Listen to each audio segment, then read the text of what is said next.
Alright बच्चों, good morning. सो अपन अभी तक डिटर्मिनेंट्स लगभग कंप्लीट कर चुके हैं, ठीक है ना। उसका एक टॉपिक्स बच रखा, मैंने बता भी रखा हूँ आपको, system of linear solving system of linear equations bye determinant method, जिसको क्रैमर्स रूल भी बोलते हैं। उसको अपन इसी मैट्रिक्स में जब सिस्टम ऑफ लीनियर इक्वेशंस पढ़ेंगे तो वहाँ मैं determinant method and matrix method दोनों बताऊँगा। Good, alright. सो अपना आज न्यू टॉपिक स्टार्ट करते हैं। क्या है? मैट्रिक्स, ठीक है ना। बहुत सिंपल टॉपिक है डिटर्मिनेंट की तरह, ठीक है। आज का लेक्चर पूरा का पूरा जो मैट्रिक्स में डिफरेंट टर्मिनोलॉजी यूज होते हैं, ठीक है ना। जैसे स्क्वायर मैट्रिक्स क्या होता है, diagonal matrix, unit matrix, zero matrix, दो मैट्रिक्स इक्वल कब होते हैं, ये सब सारे जो टाइप्स ऑफ मैट्रिक्स होते हैं, ठीक है ना। ये सब जो डिफिनीशन बेस्ड जो चीज़ें हैं वो आज अपन से डिस्कस वही करने वाले आज के लेक्चर में, ठीक है ना। तो थोड़ा सा लिटिल बिट आपको कुछ करना नहीं है, जो बोर्ड्स पर लिखे होंगे उसको नोट डाउन करना है और थोड़ा बहुत समझना है। ज़्यादा कुछ इसमें समझने वाली चीज़ तो है नहीं, डिफिनीशन है, चीज़ों माइंड में होना चाहिए। क्यों मैं बोल रहा हूँ? क्योंकि जैसे कभी कभी क्वेश्चंस में यूज हो सकता है कि matrix which is upper triangular matrix, और फिर उस पर क्वेश्चंस बना देते हैं एडवांस वाले। तो आपको पता होना चाहिए ना कि अपर ट्रायंगुलर मैट्रिक्स क्या होता है ना। जैसे आपको बोल देगा डायगोनल मैट्रिक्स या scalar matrix, matrix A which is a scalar matrix, then this कुछ ऐसा रिलेट करके क्वेश्चंस में बोलेगा। तो आपको पता तो होना चाहिए कि स्केलर मैट्रिक्स क्या होता है। तो वो सारे जो टर्मिनोलॉजी यूज होंगे throughout the chapter we will discuss today. Okay, so let's start. So first of all भाई बेसिक्स ऑलरेडी मैं डिटर्मिनेंट को बता चुका हूँ। तो मैट्रिक्स क्या है ना, देखो अगर कोई तुमसे सिंपल सा लैंग्वेज पूछे कि मैट्रिक्स और डिटर्मिनेंट में क्या डिफरेंस है, बेसिक डिफरेंस, तो एक सबसे बड़ा डिफरेंस ये है कि जो डिटर्मिनेंट होता है वो एक पार्टिकुलर वैल्यू को रिप्रेजेंट करता है। मैं जब डिटर्मिनेंट का फर्स्ट लेक्चर बताया था तो वहाँ बार बार मेंशन किया था कि डिटर्मिनेंट्स रिप्रेजेंट अ वैल्यू, ठीक है ना। उसमें भी मैंने ये बोला था कि एक एरे ऑफ रिप्रेजेंटेशन होता है, इसमें रोज होते हैं, कॉलम्स होते हैं, मतलब हॉरिजॉन्टल वर्टिकली हम एलिमेंट्स को रिप्रेजेंट करते हैं। तो मैट्रिक्स में भी यही है ना। तो डिटर्मिनेंट क्या आता है, एक वैल्यू को रिप्रेजेंट करता है, but on the other hand matrix does not represent any value. वो किसी वैल्यू को रिप्रेजेंट नहीं करता है, वो सिर्फ एलिमेंट्स का एक रिप्रेजेंटेशन बताता है कि नहीं। उसमें इसमें भी जैसे डिटर्मिनेंट में भी रोज कॉलम्स होते हैं, इसमें भी रोज कॉलम्स होंगे, ठीक है। डिटर्मिनेंट में एक चीज और थी, जितने नंबर ऑफ रोज होंगे उतने ही नंबर ऑफ कॉलम्स थे, बट मैट्रिक्स में ऐसा कुछ नहीं है, ठीक है ना। मतलब कि डिटर्मिनेंट अगर बोला जाए तो कौन से मैट्रिक्स का निकल सकता है, we will come to that, उस पर आएंगे भी जब स्क्वायर मैट्रिक्स बताऊंगा। बट अभी के लिए आप इतना समझो कि सिंस डिटर्मिनेंट में रोज कॉलम्स इक्वल होते हैं, इसीलिए वो एक स्क्वायर फॉर्म करता है। अगर दो रोज है तो दो कॉलम। मैट्रिक्स में ऐसा नहीं है, मतलब मैट्रिक्स रेक्टेंगुलर भी हो सकता है, स्क्वायर, मतलब रोज कॉलम इक्वल्स है तो स्क्वायर मैट्रिक्स, अगर नहीं है तो रेक्टेंगुलर मैट्रिक्स है कि नहीं।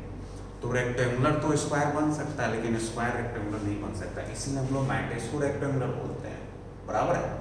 तो चलो क्या बोला, matrix is a rectangular array of representation, आप लोग नोट कर लें, of mn elements placed in m horizontal rows and n vertical columns, बराबर है, वेयर m और n belongs to natural number. ये ध्यान रखना है, m और n का क्या रिप्रेजेंट कर रहा है, नेचुरल नंबर्स को रिप्रेजेंट कर रहा है कि नहीं। तो आपको ये सारी चीजें ध्यान में रखनी है। ऑलराइट, फिर उसने बोला कि m cross n is called order of the matrix, मतलब जो तुम्हारा मैट्रिक्स होगा जिसमें m रोज और n कॉलम्स है, तो उसका अगर ऑर्डर आपसे पूछे तो वही चीज क्या हो जाएगा, सबसे पहले रोज लिखते हैं क्रॉस करके columns, number of rose cross number of, तो m क्रॉस n क्या हो जाएगा, उस मैट्रिक्स का ऑर्डर डिटर्मिनेंट की तरह। जैसे देखो एक एग्जांपल लेते हैं, कुछ नहीं होता है, अब समझो मैट्रिक्स क्या होता है। जैसे क्या है कि अब मैंने लेट किया, अपने पास मैट्रिक्स है ए, कैपिटल ए, ठीक है। तो हमेशा जैसे डिटर्मिनेंट में क्या आता है ना कि इसको हम डिटर्मिनेंट को हमेशा दो वर्टिकल लाइन में डिनोट करते हैं, मतलब एलिमेंट्स को लिखते हैं, यहाँ पर कुछ एलिमेंट्स लिखा था याद, लेकिन मैट्रिक्स में ऐसा नहीं है। मैट्रिक्स में क्या है कि आप वर्टिकल लाइन की जगह आपको ये स्क्वायर ब्रैकेट यूज करना पड़ेगा, या सॉरी बिग ब्रैकेट, ये वाली ब्रैकेट, ठीक है। ये हो गया। कितने ऑर्डर का है, जैसे मान लो कि मैंने ए मैट्रिक्स का ऑर्डर लिया, मैंने इसमें ले लिया मान लो 2 रोज 3 कॉलम, क्या ले लिया 2 रोज 3 कॉलम, 2 क्रॉस 3। तो जो पहले वाले होते हैं ना, जो फर्स्ट है, फर्स्ट न्यूमेरिकल, ये तुमको क्या बताता है, नंबर ऑफ रोज को, है ना। ये मैं डिटरमिनेंट में बता चुका हूं, एक बार और रिकॉल करा रहा हूं। जो दूसरा वाला है वो नंबर ऑफ कॉलम्स को बताएगा। ऑलराइट बेटे, ठीक है। मतलब कि ए मैट्रिक्स का ऑर्डर क्या है, मैंने लिया 2 क्रॉस 3, मतलब क्या है, इसमें 2 रोज और 3 कॉलम होंगे। तो तुम खुद बताओ, याद करो डिटरमिनेंट में बताया था कि अगर कोई डिटरमिनेंट n क्रॉस n का है तो उसमें टोटल नंबर ऑफ एलिमेंट्स कितने होते हैं, n into n, n square. तो सिमिलरली मैट्रिक्स का अगर ऑर्डर 2 क्रॉस 3 है तो टोटल नंबर ऑफ एलिमेंट्स कोई तुमसे पूछे तो क्या हो जाएगा, 2 इंटू 3 6। वैसे ऑलरेडी मैं यहाँ लिख चुका हूँ, matrix is rectangular representation of mn elements. mn elements क्यों बोला, क्योंकि इसका ऑर्डर क्या है, m क्रॉस n, समझ में। तो इसमें टोटल कितने एलिमेंट्स होंगे, 6 है कि नहीं। तो 6 एलिमेंट, तो सबसे पहले 2 रोज, तो एक, चलो 2 रोज ले लिए, मान लिया ये है रो 1 और रो 2 रोज होंगे, और इसमें कितने 3 कॉलम, तो कॉलम 1, कॉलम 2, कॉलम 3, ये होंगे। आप इसमें जो भी एलिमेंट्स है उसको रिप्रेजेंट करें, जैसे मान लो मैंने ले लिया -1 0 4 2 3 6, ठीक है ना। तो ये क्या हो गया अपना रो 1, ये रो 2, this is column 1, column 2, column 3। चीजें क्लियर हो गई बेटे। कॉलम 1 मतलब ये पूरे एलिमेंट आएंगे, ये कॉलम 1 में -1 2, कोई तुमसे पूछे रो 1 तो रो 1 में ये पूरे आएंगे -1 0 4, क्लियर है। ऑलराइट, तो ये था रोज कॉलम्स। और रिप्रेजेंटेशंस ऐसे करते हैं, हमेशा ध्यान देना, वर्टिकल लाइन नहीं लेंगे, हमेशा क्या लेंगे, मैट्रिक्स को रिप्रेजेंट करने के लिए हमेशा इसका यूज करेंगे, स्क्वायर का देगा, ठीक है ना। डिटरमिनेंट में ये नहीं होता, सिंपल वर्टिकल लाइंस होते हैं। ऑलराइट, ठीक है बच्चों, तो ये था अपना मैट्रिक्स का बेसिक्स डेफिनेशंस, ठीक है ना। अब कुछ इंपॉर्टेंट नेट्स है जो ऑलरेडी मैं बोल चुका हूं तुमको कि unlike determinants matrix has no value, तो आप इसको भी नोट कर लें, ठीक है ना, कि डिटरमिनेंट की तरह मैट्रिक्स का कोई वैल्यू नहीं होता है, ठीक है। दूसरी बात, matrix A of order m cross n can also be denoted as A बराबर aij m क्रॉस n। मतलब कोई भी मैट्रिक्स है, ये भी मैं बता चुका हूँ, aij का मतलब क्या होता है, elements of ith row jth column, ये बता चुका हूँ डिटरमिनेंट में कि अगर कहीं पर aij लिखा है तो इसको क्या बोलेंगे, element of ith row and jth column, ठीक है। तो इसका ऑर्डर अपन ने क्या रखा है, m क्रॉस n, तो मतलब m रोज हो गए, n कॉलम्स हो गए। तो i क्या होता है, रोज, तो i की वैल्यू कहां से कहां जाएंगे, 1 से लेकर m तक, क्योंकि i क्या है, रोज के लिए यूज हो रहा है, j कॉलम के लिए यूज हो, तो कॉलम कितने हैं इसमें n, तो 1 से लेकर n तक जा सकती है। वेयर m और n क्या नेचुरल नंबर, तो ऑफकोर्स i और j भी क्या होगा, नेचुरल नंबर्स। यहाँ पर मैं मेंशन भी कर चुका हूँ, m n belongs to natural numbers, clear है। ऑलराइट, तो जैसे इस पर छोटा सा एग्जांपल है, करते हैं। बोला write a matrix A of order 3 cross 2 where A बराबर दिस aij उसने बोल दिया, और इसका ऑर्डर उसने बोल दिया 3 क्रॉस 2 का है, एंड aij बराबर है i प्लस 2j के। देखो ध्यान, ऐसे क्वेश्चन हो सकते हैं बोर्ड्स में आ जाए। क्या बोला इसने, समझो कि अपने को एक मैट्रिक्स A लिखना है जो कि क्या है, aij, और इसका ऑर्डर इसने बोल दिया 3 क्रॉस 2। तो बेटा अगर 3 क्रॉस 2 ऑर्डर बोल दिया तो कितने रोज होंगे, 3 रोज, और कॉलम्स कितने हो जाएंगे, तो ये रोज को बताता है, कॉलम्स को, तो 3 रो होंगे। मतलब अगर मुझे मैट्रिक्स लिखना है तो कुछ ऐसा लिखूंगा,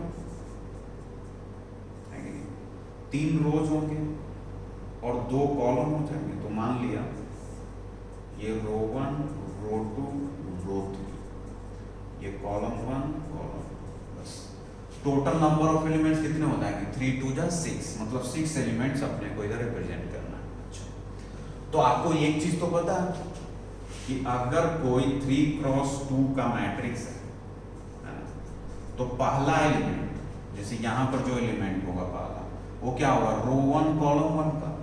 तो रो 1 कॉलम 1 के लिए हम लोग क्या यूज करेंगे A11, मतलब I की वैल्यू भी 1, J की वैल्यू भी 1। क्यों? क्योंकि ये रो 1 कॉलम 1 का एलिमेंट, तो यहां पर क्या आ जाएगा A11 आएगा या नहीं आएगा। फिर सिमिलरली यहां क्या आ जाएगा, ये तो कॉलम, यहां कॉलम 2 में क्या आ जाएगा रो 1 कॉलम 2, तो A12 हो जाएगा। समझ में आ रहा लॉजिक? मतलब इस चीज को मैं इधर लिखता हूं A11, फिर क्या हो जाएगा A12, ये रो 1 के लिए हो गया, ये कॉलम 1 है, ये कॉलम 2। फिर यहाँ पर क्या हो जाएगा रो 2 के लिए लिख लो, तो रो 2 में I की वैल्यू 2 हो जाएगी और J की वैल्यू अभी भी 1, मतलब रो 2 कॉलम 1, फिर क्या रो 2 कॉलम, फिर क्या आ जाएगा row 3 column 1 and row 3 column 2। Alright, तो मतलब अपने को क्या है कि अगर मुझे ये मैट्रिक्स बताना है कि इसके एलिमेंट्स क्या क्या होंगे, है ना, लिखना है, तो मुझे A11 A12 A21 A22 A31 A32 की वैल्यू निकालनी है।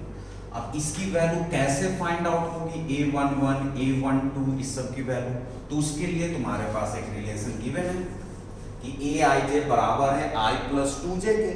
ऑलराइट, तो इसका मतलब क्या होगा, निकालो, जैसे मैं 1 2 निकालता हूँ, A11 अगर तुमको निकालना है तो क्या हो जाएगा I की वैल्यू भी 1 और J की वैल्यू भी 1, तो A11 क्या हो जाएगा 1 प्लस 2 इंटू 1, कितना हो जाएगा 3। फिर अगर तुमको मान लो A12 निकालना है तो क्या हो जाएगा I की वैल्यू 1 J की वैल्यू 2, तो 1 प्लस I की वैल्यू 1 J की वैल्यू 2, तो 2 इंटू 2, तो 2 2 जा 4 और 1 5 हो गया।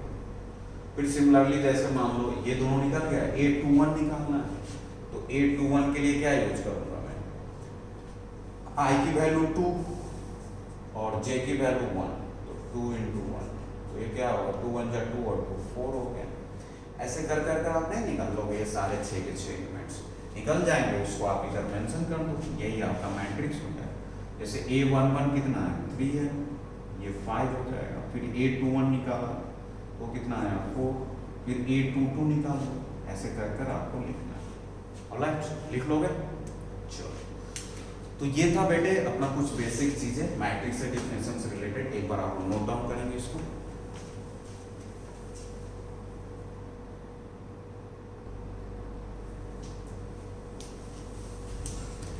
ओके बेटे, सो नेक्स्ट है इक्वालिटी ऑफ टू मैट्रिसेस, मतलब कि कोई भी दो मैट्रिक्स है, ठीक है ना, कब हम उस दो मैट्रिक्स को आपस में इक्वल मैट्रिक्स बोलेंगे। तो क्या होता है, बस आपको दो चीजों का ध्यान रखना है जब भी इक्वालिटी ऑफ टू मैट्रिसेस की बात हो। जैसे मान लो एक मैट्रिक्स है, ठीक है, जिसका ऑर्डर है m क्रॉस है, और एक मैट्रिक्स B है जिसका ऑर्डर है P क्रॉस Q, ठीक है। तो ये दो मैट्रिक्स आपस में इक्वल तभी हम बोल सकते हैं, इक्वल या आइडेंटिकल, ठीक है ना। तो ये दो मैट्रिक्स आपस में इक्वल तभी बोल सकते हैं। फर्स्ट चीज मैंने बोला ना, दो चीजों का ध्यान रखना। फर्स्ट क्या ध्यान रखना आपको कि इस दोनों मैट्रिक्स का ऑर्डर आपस में सेम होना चाहिए। मतलब क्या है कि अगर A matrix M cross N का है और B matrix B cross Q का है, तो A और B अगर इक्वल है तो ये इंप्लाई करेगा कि M बराबर P होगा और N बराबर Q होगा, इसमें कोई दिक्कत नहीं होनी चाहिए। ऑलराइट, मतलब कि M बराबर P होगा और N बराबर Q होगा तभी तो इसका ऑर्डर सेम होगा। समझ में आना, मतलब अगर M 3 क्रॉस 2 का है तो सॉरी A अगर 3 क्रॉस 2 का है तो B को भी 3 क्रॉस 2 होना पड़ेगा, तभी A और B हम इक्वल बोल सकते हैं। पहला चीज। फिर क्वेश्चन से ये रह जाता है कि क्या सर सिर्फ ऑर्डर सेम होने से दोनों मैट्रिक्स इक्वल हो जाएंगे? तो ऐसा नहीं है। मैंने बोला दो चीजें, तो पहला चीज तो समझ में आ गया बेटे, क्या कि उनका ऑर्डर्स क्या होना चाहिए, सेम होना चाहिए। ऑलराइट, दूसरा इंपॉर्टेंट चीज इक्वल मैट्रिक्स के लिए होता है कि जो उसके करस्पॉन्डिंग एलिमेंट्स हैं। करस्पॉन्डिंग एलिमेंट्स का क्या मतलब है, जैसे मान लो यहाँ A11 है, यहाँ A12 है, यहाँ A13 ऐसे एलिमेंट्स है, तो अगर यहाँ A11 एलिमेंट है तो यहाँ भी A11 ही होना चाहिए। अगर यहाँ A12 है तो यहाँ भी A12 होना चाहिए। मतलब क्या है कि जैसे मान लो मैंने एक मैट्रिक्स A लिया, ऑलराइट, जिसमें एलिमेंट्स है कुछ भी, मान लो -1 2 3, ठीक है, और इसका ले लिया मान लो 2 0 4, ठीक है। ये कितने ऑर्डर का, 2 रो और 3 कॉलम, 2 क्रॉस 3 का है। अब मुझे एक बी मैट्रिक्स, जो कि मैंने बोल दिया कि ए और बी आपस में इक्वल है। अगर मैं इतना बोल दिया कि ए और बी आपस में इक्वल या आइडेंटिकल मैट्रिक्स है, तो ये कंफर्म हो गया कि बी के एलिमेंट्स और ऑर्डर दोनों फिक्स हो गए। समझ में आ, मतलब बी का भी ऑर्डर क्या होगा, 2 क्रॉस 3, एलिमेंट्स जो करस्पॉन्डिंग होंगे वो भी आपस में इक्वल होना चाहिए। मतलब अगर यहाँ -1 है तो -1, 2 तो 2, 3 तो 3, यहाँ 2, यहाँ 0 तो यहाँ 0, यहाँ 2। तो अब हम इस केस में बोलेंगे कि ए और बी क्या है, आपस में इक्वल मैट्रिक्स या आइडेंटिकल मैट्रिक्स। समझ में आ गया? तो क्या दो चीजों का ध्यान रखना है बस आपको, क्या क्या कि दो मैट्रिक्स आपस में इक्वल मैट्रिक्स तभी कहलाएंगे जब उनके ऑर्डर सेम हो, वाला चीज, और करस्पॉन्डिंग एलिमेंट्स भी सेम। मतलब मान लो कि अगर यहाँ -1 है और यहाँ -1 नहीं, इसी पोजीशन पे करस्पॉन्डिंग एलिमेंट्स कहने का यही मीनिंग है। अगर कोई बच्चा सोचेगा सर चलो एलिमेंट्स तो मैं -1 ही रहने देता हूँ, लेकिन -1 को यहाँ लिख देता हूँ और 0 को यहाँ, तो फिर ए और बी इक्वल नहीं होंगे। समझ में आ गया? इसमें भी 0 2 3 2 -1 4 है, इसमें भी 0 2 सॉरी -1 2 3 2 0, एलिमेंट्स तो सेम यूज हो रहे हैं, लेकिन अब पोजीशन से नहीं, इसका करस्पॉन्डिंग एलिमेंट्स यहाँ 0 आ गया, तो इस केस में हम इक्वल नहीं बोलेंगे। ऑलराइट, मतलब आप एक एग्जांपल लिख लो, जैसे मान लो कि चाहो तो वो भी एग्जांपल, चलो यही लिख लो। जैसे मान लिया मैंने एक मैट्रिक्स लिया, इसके एलिमेंट है 6 5 4 2 -1 3, ठीक, कितने हैं, 2 रो है और 3 कॉलम, और बी एक मैट्रिक्स है 6 5 4 2 -1 3, ठीक है। तो ए और बी क्या हो जाएंगे यहाँ पर, इक्वल मैट्रिक्स हो जाएंगे। ऑलराइट, अब जैसे इक्वल मैट्रिक्स का यूज कहाँ होता है, तो कुछ वेरिएबल्स वगैरह निकालने में, सिंपल क्वेश्चंस है ना, बोर्ड्स वगैरह में पूछ सकते हैं आपसे, ठीक है ना, या फिर अगर जेई में पूछेंगे तो इक्वल मैट्रिक्स का कंसेप्ट यूज कर आपको उसमें क्वेश्चंस देंगे। आज तो हम बस बेसिक डेफिनेशंस वगैरह कवर कर रहे हैं, ठीक है ना। नेक्स्ट क्लास अपन बहुत अच्छे प्रॉब्लम्स भी इस पर करेंगे। जैसे चलो एक प्रॉब्लम लिखता हूँ, जैसे आपको बोल दिया जाएगा फाइंड वैल्यू ऑफ, इसी पर करते हैं equality of two matrix, find value of x and y, ठीक है ना। इफ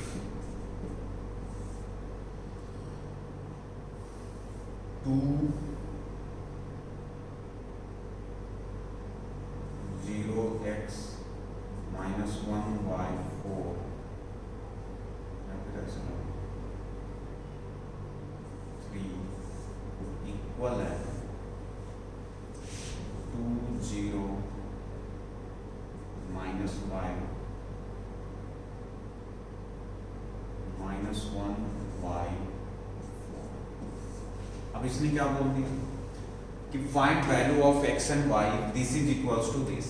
मतलब क्या कि यहाँ पर आपको दिख रहा है कि ये एक मैट्रिक्स है, ये भी एक मैट्रिक्स, और इसने क्या बोल दिया कि ये दोनों इक्वल है। तो दो मैट्रिक्स इक्वल कब हो सकता है, तो सबसे पहले देखा ऑर्डर, तो ऑर्डर क्या देखते हैं, पहले रो काउंट करेंगे, तो रो 1 रो 2, 2 रो 1 2 3 कॉलम, इसमें भी क्या है 2 क्रॉस 3 का ऑर्डर, दो order same, corresponding element same होना चाहिए, तो 2 2, ठीक है, बराबर है 0 0 बराबर है, यहाँ x और यहाँ -5 है, मतलब क्या हो जाएगी, x की वैल्यू क्या आ जाएगी, -5 आनी चाहिए, क्योंकि इसने बोला है इक्वल। अब आओ दूसरे रो में -1 यहाँ 3 है और यहाँ y है, मतलब यहाँ से y की वैल्यू क्या हो जाएगी, कंपेयर करने पर 3, यहाँ 4 तो यहाँ से अपने को पता चल गया x और y। और चलो ज़्यादा टाइम वेस्ट नहीं करते हैं, छोटी चीज़ें।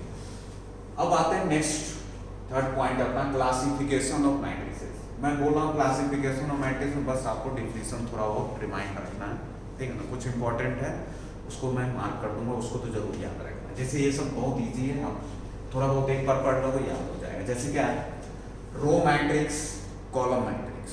तो इसने क्या बोला, matrix of order 1 cross n called row matrix. कुछ नहीं है जिसमें एक ही रो उसको रो मैट्रिक्स बोलेंगे, जिसमें एक ही कॉलम उसको एक कॉलम मैट्रिक्स बोलेंगे।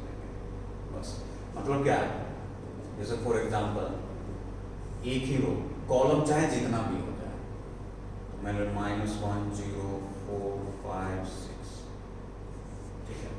तो 1 2 3 4 5 column 1 column 2 column 3 column 4 column 5, लेकिन रो कितना है, एक ही है। तो ये क्या हो जाएगा 1 क्रॉस 5, है ना। तो ये तुम्हारा क्या कहला जाएगा, row matrix. Similarly column matrix, तो जिसमें एक ही कॉलम हो, रो चाहे जितने हो जाए। तो इसका एग्जांपल अगर लिखना है तो देखो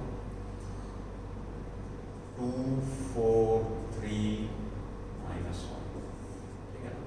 रो 1 रो 2 रो 3 रो 4, 4 रो है लेकिन कॉलम एक ही है, तो 4 क्रॉस 1 हो जाएगा, ठीक है। तो सिंपल सा लैंग्वेज में, ठीक है ना, फालतू का अपन इतना टाइम वेस्ट नहीं करते हैं इस पर, ठीक है ना। क्या एक रो होगा तो रो मैट्रिक्स, एक कॉलम होगा किसी मैट्रिक्स में तो कॉलम मैट्रिक्स, बराबर। अच्छा, और मैंने बोला एक रो होगा, अगर कॉलम भी एक हो जाए तो रो कॉलम दोनों हो जाएगा, है कि नहीं। जैसे मान लो फॉर एग्जांपल मैंने एक मैट्रिक्स लिया है ए, जिसमें एक ही एलिमेंट है, मान लो 1, तो ये क्या है 1 क्रॉस 1 का है, एक रो एक कॉलम। तो ये रो मैट्रिक्स और कॉलम मैट्रिक्स दोनों क्या हो जाएगा। फिर बात करते हैं हॉरिजॉन्टल मैट्रिक्स, है ना, third and fourth, horizontal and vertical. Horizontal matrix मतलब हॉरिजॉन्टल टाइप्स मुझे दिखना चाहिए ऐसा, वर्टिकल मींस वर्टिकल ही दिखना चाहिए। अच्छा, तुम सोच रहे हो सर ये पढ़ा क्यों रहे, तो कुछ नहीं, just for sake of completion है बेटे, ठीक है। मतलब आपको पता होना चाहिए ये टर्मिनोलॉजी, और कुछ नहीं है, ठीक है। मे बी यूज हो सकता है, मे बी नहीं भी, बट जान लो। बोल रहा है कि हॉरिजॉन्टल कब होगा, if number of rose is less than number of columns. मतलब फॉर एग्जांपल अगर मैं बताऊं,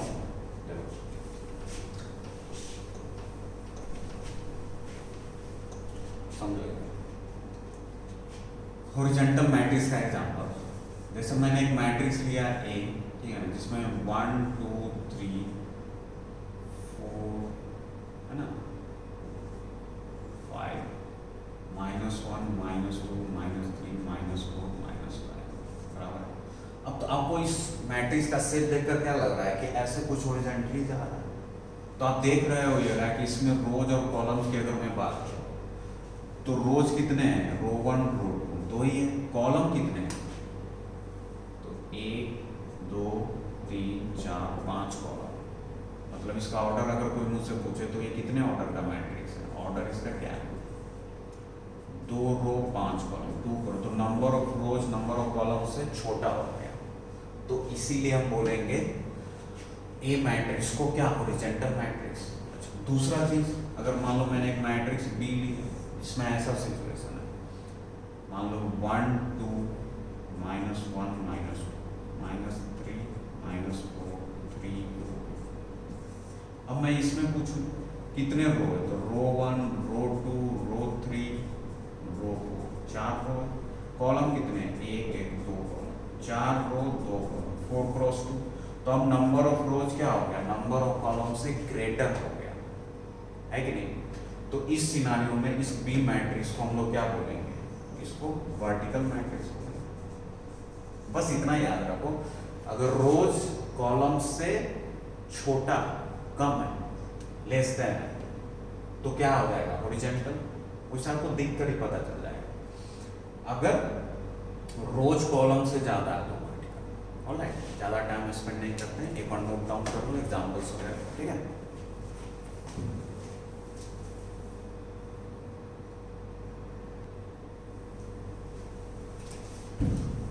alright, so next type is zero matrix और नल मैट्रिक्स। एक ही चीज है दोनों, कोई जीरो मैट्रिक्स, कोई नल मैट्रिक्स यूज करता है, कुछ नहीं। जीरो मैट्रिक्स वो मैट्रिक्स होगा या नल मैट्रिक्स वो मैट्रिक्स होगा जिसके सारे एलिमेंट्स क्या हो, जीरो। मतलब सिंपल सी बात कि जीरो मैट्रिक्स को हमेशा ऐसे बड़े से ओ से या फिर अब चाहो तो ऐसे बोल्ड से भी डिनोट कर सकते हो। तो अगर सारे एलिमेंट्स जीरो है किसी भी मैट्रिक्स का तो क्या हो जाएगा, जीरो मैट्रिक्स, सिंपल सी बात। अब आते हैं स्क्वायर मैट्रिक्स, ये इंपॉर्टेंट है ठीक है, क्योंकि यहाँ सब इसके बहुत सारे टाइप्स हम निकलेंगे। स्क्वायर मैट्रिक्स क्या होता है, याद करो डिटरमिनेंट्स, ठीक है ना। इन स्क्वायर फॉर्म में रिप्रेजेंटेशन था, एरे ऑफ रिप्रेजेंटेशन, मतलब number of rows number of columns के इक्वल था। तो यहाँ भी स्क्वायर मैट्रिक्स का कहने का मतलब यही है, अगर किसी मैट्रिक्स में number of rows number of columns के इक्वल हो गया तो वैसे मैट्रिक्स को क्या बोलेंगे बेटे, स्क्वायर मैट्रिक्स। क्लियर है, ऑलराइट। इसमें कुछ इंपॉर्टेंट टर्म्स हैं, ठीक है ना। If A is a square matrix then the value of corresponding determinant is called its determinant value, और उसको डिनोट करते हैं ऐसे, दो वर्टिकल लाइन के बीच में, या फिर DET ऐसे, या तो अगर जैसे ए अगर स्क्वायर मैट्रिक्स है तो इसका डिटरमिनेंट ऐसे लिखेंगे, या फिर DET और ब्रैकेट में मैट्रिक्स के ऐसे लिखेंगे, इससे डिनोट करते हैं। ऑलराइट, तो फिर से वही चीज आ रही, देखो चीजें रिलेट हो रही है, क्योंकि अगर कोई मैट्रिक्स स्क्वायर मैट्रिक्स है तो number of rows number of columns के इक्वल होंगे, और अगर number of rows number of columns के इक्वल है तो फिर उस केस में मैं उसका डिटरमिनेंट भी निकाल सकता हूँ। तो वैसे देखो मैट्रिक्स का कोई अपना वैल्यू नहीं होता है, फिर मैं यहाँ पर रिपीट कर रहा हूँ, कोई बच्चा यहाँ पर काउंटर कर सकता है कि सर आप तो स्टार्टिंग में बोले कि मैट्रिक्स के पास कुछ वैल्यू तो होता ही नहीं है। तो मैं यहाँ फिर बोल रहा हूँ कि मैट्रिक्स की वैल्यू मैं नहीं बोल रहा हूँ, मैं यहाँ क्या बता रहा हूँ बेटे कि हम यहाँ पर मैट्रिक्स का determinant value, then the value of corresponding determinant is called its determinant value। समझ रहे हो ना, तो मैट्रिक्स की वैल्यू नहीं, मैट्रिक्स का डिटरमिनेंट वैल्यू आप निकाल सकते हो किस केस में, जब वो मैट्रिक्स क्या हो, स्क्वायर मैट्रिक्स हो। जैसे देखो फॉर एग्जांपल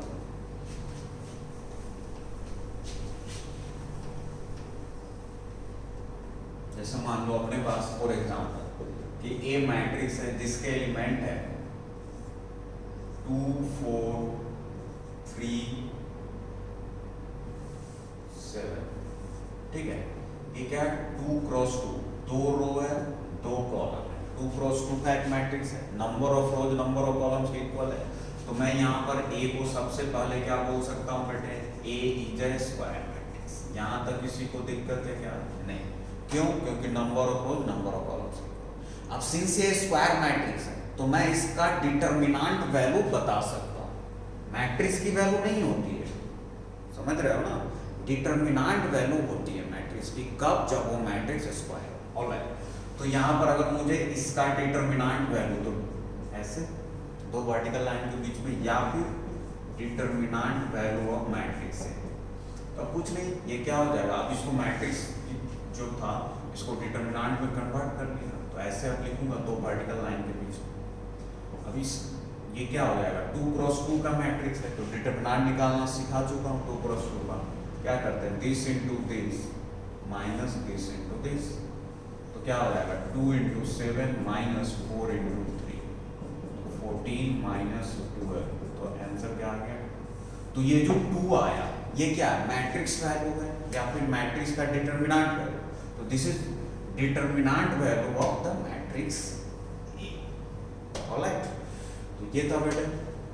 दूसरा नोट क्या है स्क्वायर मैट्रिक्स के अंदर, कि बहुत बार कंफ्यूजन होता है बच्चों को, इसलिए मैं इधर नोट करके इसको लिखा हूँ। ऐसा आप सोचोगे सर ये क्यों लिखा है, अगर कोई स्क्वायर मैट्रिक्स जीरो मैट्रिक्स है ना, हो सकता है, जैसे फॉर एग्जांपल मैंने लिया ए मैट्रिक्स लिया जिसमें एलिमेंट है 0 0 0 0, तो ये क्या है, सिंस इसके सारे एलिमेंट है 0 है, तो ये क्या, मैं इसको जीरो मैट्रिक्स बोलूँ। अच्छा, रोज और कॉलम इक्वल है तो इसको मैं स्क्वायर मैट्रिक्स भी बोल सकता हूँ। तो ये कैसा स्क्वायर मैट्रिक्स है, जो कि जिसके सारे एलिमेंट 0, मतलब इसको जीरो मैट्रिक्स और स्क्वायर मैट्रिक्स दोनों बोल सकता हूँ। ऑलराइट, अब सिंस ये स्क्वायर मैट्रिक्स इसका डिटरमिनेंट पॉसिबल है, तो इसका डिटरमिनेंट जब आप निकालने जाओगे तो सिंस सारे एलिमेंट 0 है तो डिटरमिनेंट वैल्यू क्या होगा, this into this minus this, 0 minus 0 0 ही है ना। तो ये कंफर्म हो गया कि डिटर्मिनेंट ऑफ जीरो, ये क्या मैट्रिक्स को बता रहा, तो डिटर्मिनेंट ऑफ जीरो मैट्रिक्स हमेशा क्या होगा, जीरो। ये तो कंफर्म हो गया, इसमें कोई दिक्कत नहीं है। अब बच्चा क्या इससे रिलेशन निकाल लेता है, खुद ब खुद ज्यादा सोच लेता, तो ज्यादा मत सोचने का, है कि नहीं, कि अगर किसी मैट्रिक्स की वैल्यू, सॉरी किसी मैट्रिक्स का डिटर्मिनेंट वैल्यू है ना, किसी मैट्रिक्स का डिटर्मिनेंट वैल्यू अगर जीरो आ रहा तो क्या वो जीरो मैट्रिक्स होगा, तो ऐसा नहीं है। वही चीज मैं इधर लिखता हूं, but determinant of A is equals to zero does not imply A is a zero matrix. समझ में आ रहा, मतलब क्या है कि अगर किसी मैट्रिक्स का डिटर्मिनेंट वैल्यू अगर जीरो है तो वो इंप्लाई नहीं कर रहा कि वो क्या होगा, जीरो मैट्रिक्स नहीं होगा। जैसे फॉर एग्जांपल आपके सामने देखो, इस मैट्रिक्स में क्या है, -1 3 0 0, क्या यह तुमको दिख रहा है जीरो मैट्रिक्स? नहीं। अच्छा, ये कैसा है, तो स्क्वायर मैट्रिक्स है। अब इस स्क्वायर मैट्रिक्स का मैं डिटर्मिनेंट वैल्यू निकाल सकता हूं, तो निकालो। तो क्या करोगे, -1 3 0 0, तो क्या हो जाएगा, this into this minus this, मतलब -1 इंटू 0 0, तो इसकी वैल्यू क्या आ गई, जीरो। तो यहां पर डिटर्मिनेंट वैल्यू तो जीरो आ गई, किसका, इस मैट्रिक्स का। लेकिन क्या ये मैट्रिक्स तुमको जीरो मैट्रिक्स दिख रहा है? नहीं, तो स्क्वायर मैट्रिक्स है। जीरो मैट्रिक्स कब बोलते हैं, जब सारे एलिमेंट जीरो। तो ये कंफ्यूजन नहीं निकालेंगे कि अगर किसी मैट्रिक्स का डिटरमिनेंट वैल्यू जीरो तो जीरो मैट्रिक्स होगा। जीरो हो भी सकता है, नहीं भी हो सकता। ऑलराइट, तीसरा नोट्स है कि if A is a i j matrix है, is square matrix of order A, ठीक है ना। मतलब मान लिया कि एक मैट्रिक्स ए है, ठीक है ना, जो कि एन ऑर्डर है। अच्छा, एन ऑर्डर में बोला यहाँ एन क्रॉस एन है, तो स्क्वायर मैट्रिक्स है, तो एन ऑर्डर बोलने का मतलब क्या हो जाएगा, एन रोज एन कॉलम्स, है ना। तो आप सिंपली एन ऑर्डर भी बोल सकते हो। तो इसने क्या बोला कि एक मैट्रिक्स है ए आई जे, जो कि एन ऑर्डर, एन ऑर्डर मतलब n rows n columns, since square है तो number rows number of columns equal हो गए। तो अगर ये स्क्वायर मैट्रिक्स है एन ऑर्डर का, तो इसने इसके रिगार्डिंग 2 पॉइंट बोले।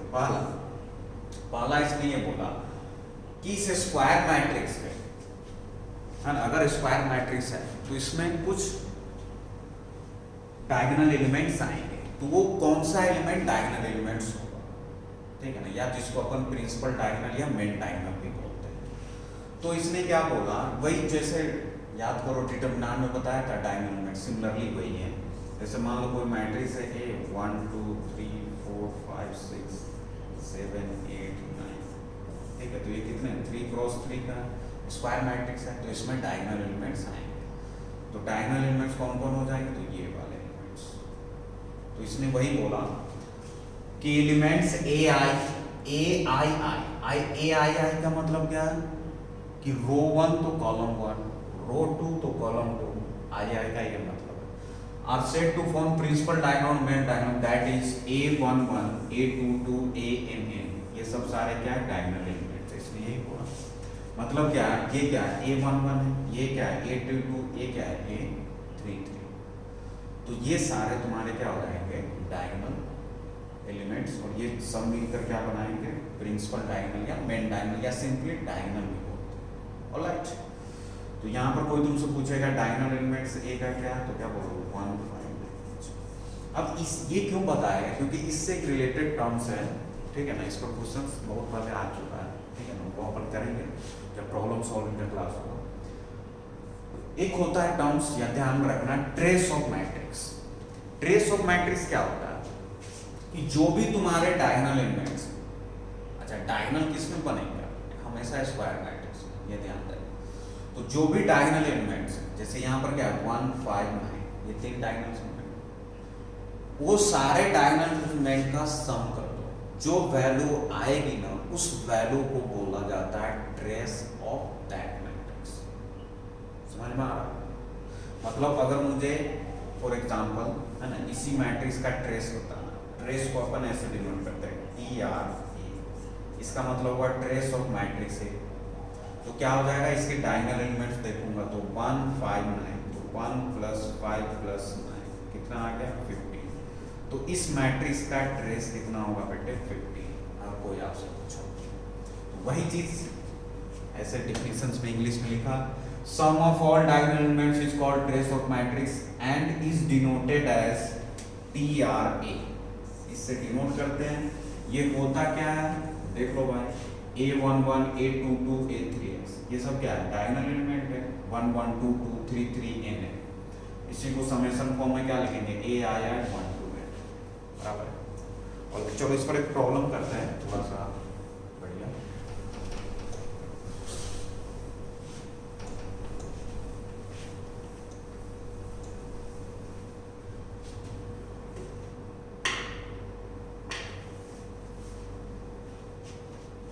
लिखेंगे example, let A is equals to Aij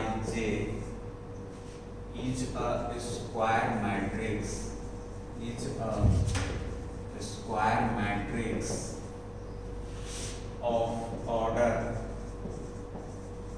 n and Aij is equals to 2i plus 3j square. ठीक है, तो तुमसे पूछ रहा फाइंड ट्रेस ऑफ ए, इसकी वैल्यू आपको बताइए। ठीक है भाई, ऑलराइट। अच्छा, यहां पर ध्यान देने वाली चीज क्या है, चलो आप लेक्चर को पॉज करकर अटेम्प्ट कर सकते हो। ठीक है, मैं इधर सॉल्यूशन कर रहा हूं। इसने क्या बोला कि एक मैट्रिक्स है A जिसके एलिमेंट्स इसने Aij बताया, और उसने साथ में ये भी बोल दिया, देखो तुम कंफ्यूज कर रहा है, उसने साथ में ये भी बोल दिया कि वो एक स्क्वायर मैट्रिक्स है। तो अरे भाई साहब, अगर A स्क्वायर मैट्रिक्स है तो यहाँ I और J की तो बात ही नहीं होगी, या होगी बोलो? अगर मान लें कि उसने I और J की बात कर ली, कोई दिक्कत नहीं, कर सकता है। तो अगर मुझे I और J में उसने बताया कि ये स्क्वायर मैट्रिक्स है, कितने भी ऑर्डर का है, इसना ऐसा let A is square matrix of order है n ऑर्डर का, तो m क्रॉस n का है, मतलब I की वैल्यू भी 1 से n जाएगी, J की वैल्यू भी 1 से n जाएगी। मुझे बताना क्या है ट्रेस, और Aij का एक रिलेशन गिवन है क्वेश्चंस में, वो क्या है 2i plus 3j स्क्वायर। ये ट्रेस होता क्या है, sum of all the diagonal elements. तो मैं फिर सोचूंगा डायगोनल एलिमेंट्स होता क्या है। देखो पहले ट्रेस निकालना, तो ट्रेस निकालने के लिए मुझे क्या फाइंड आउट पहले देखना होगा कि डायगोनल एलिमेंट्स क्या है, फिर डायगोनल एलिमेंट मिलेगा तो उसका सम कर दूंगा। डायगोनल एलिमेंट्स होता क्या फिर दिमाग में आएगा, तो डायगोनल एलिमेंट्स कौन होता है जिसमें जी वैसा एलिमेंट जिसका पोजीशन रो और कॉलम वाइज सेम हो, मतलब A11 A22 A33 A44 ऐसे एलिमेंट्स क्या होता है बेटे डायगोनल एलिमेंट्स। ऑलराइट, तो मतलब क्या है कि अगर मैं इस Aij में अगर I और J को इक्वल कर दिया तो वो जो एलिमेंट होंगे वो डायगोनल एलिमेंट्स कहलाएंगे। मतलब फाइनली मुझे क्या चाहिए Aii चाहिए, तो Aii जितने एलिमेंट्स होंगे वो क्या होंगे डायगोनल एलिमेंट्स। तो मैं इसमें रिलेशन में J की जगह I पुट कर दिया, तो ये अपना बन गया Ai। अब इसको ध्यान से देखो, बराबर है कितने ऑर्डर का है n या n क्रॉस n, मतलब I की वैल्यू 1 to n तक जाएगी। तो जो डायगोनल एलिमेंट्स बनेंगे वो क्या क्या बन जाएंगे, जैसे पहले 1 रखूंगा तो A11 से एक एलिमेंट आ जाएगा, क्या आ जाएगा A11 से आ जाएगा 2 × 1 + 3 × 1, क्या आ गया 3 to 5 आ गया। फिर क्या हो जाएगा 2 रखूंगा तो A22 तो 2 × 2 + 3 × 2, तो क्या इतना कर n तक जाएंगे, नहीं इतना करने की जरूरत नहीं, अपन डायरेक्ट समेशन यूज करते हैं ना। डायरेक्ट समेशन यूज कैसे करेंगे, Ai हमको पता हो गया I के फॉर्म में, और अपने को ये भी पता है कि I की वैल्यू 1 से n तक जाएगी, तो trace of the matrix A क्या हो जाएगा I1 to n Aii लिख सकता हूं या नहीं, देखो यहाँ ट्रेस ऑफ मैट्रिक्स है I1 2 n A है। इसी में तो डिफरेंट I के लिए A11 A22 A3 ANM बनेगा। तो यहाँ से क्या पता चल गया, I की वैल्यू पुट करो तो क्या आ जाएगा, I1 2 n 2i plus 3i का स्क्वायर।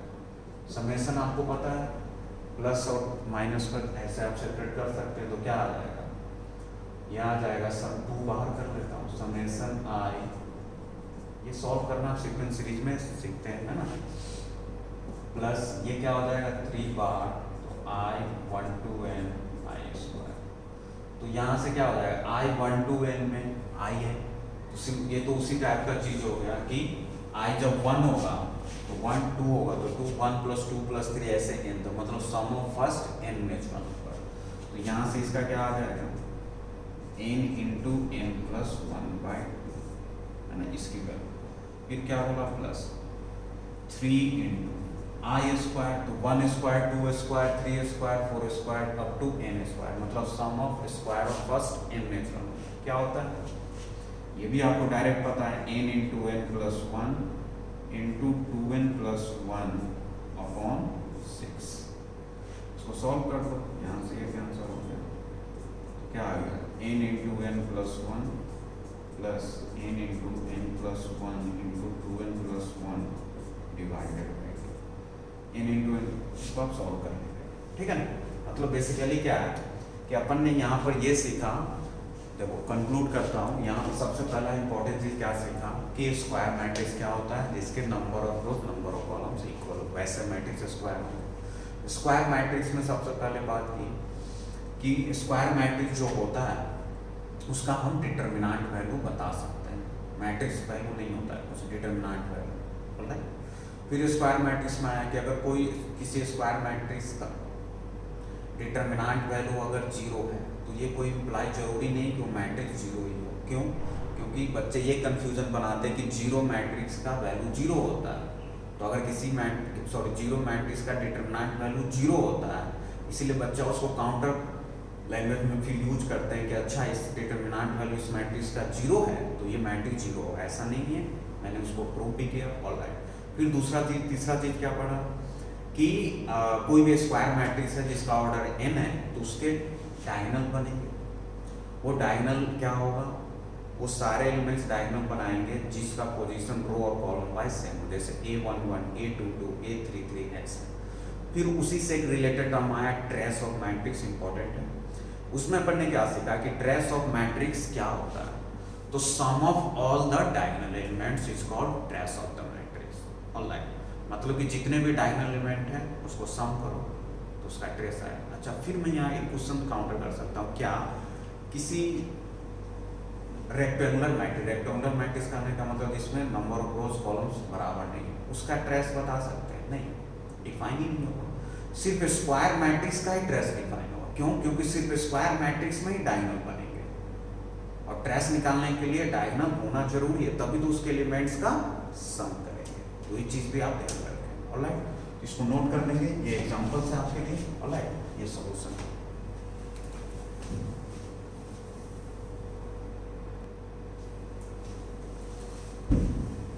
ऑलराइट बच्चों, तो ये अपन कुछ क्लासिफिकेशन देखे मैट्रिक्स का, अभी कुछ और क्लासिफिकेशन बाकी है, जैसे स्क्वायर मैट्रिक्स से रिलेटेड डायगोनल, स्केलर, ये सब आएगा, यूनिट मैट्रिक्स, आइडेंटिटी, ठीक, उसके बाद अपर ट्रायंगल, लोअर ट्रायंगल, ये सब पे डिस्कस करेंगे, ठीक है ना।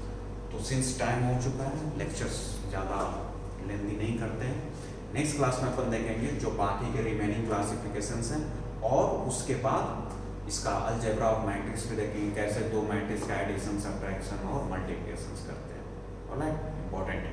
तो अभी तक जितना पढ़े हो बस एक बार रिवाइज करके, ठीक है ना, थोड़ा सा दिमाग में रखना, नोट्स कर लो, ठीक है, अच्छे से नोट्स बनाओ और थोड़ा एक दो बार उसको डेफिनेशंस को रखना, ठीक है ना। फिर आगे बहुत सारे अच्छे अच्छे प्रॉब्लम जेई में आए हुए हैं और जेई टाइप्स क्वेश्चन एडवांस तक का क्वेश्चन हम लोग करेंगे।